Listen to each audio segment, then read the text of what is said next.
Welcome to Chillin' 101. We hope this video helps. You start by opening the presentation and going straight to design, then to slide master. This is where global change is live. You want fonts, color hex codes, and a logo ready. Make sure fonts are installed first so PowerPoint recognizes them.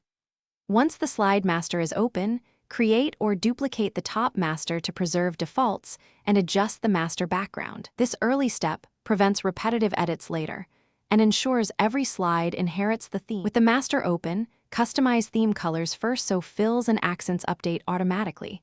Replace each slot with your hex values. Next, set theme fonts, pick a clear heading and a readable body font and establish sizes like 36 for titles and 18 for body text. Then edit individual layouts, add or lock placeholders, position the logo on the master, and align footers. Once these steps are done, new slides created from those layouts will adhere to the theme rules. Now save your work as a custom theme file so you can reuse it.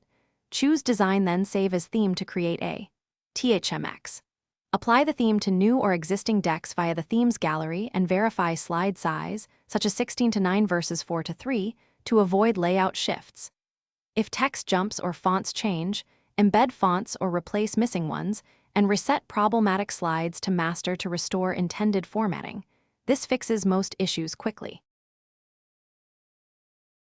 Thanks for watching. Consider subscribing if we helped you.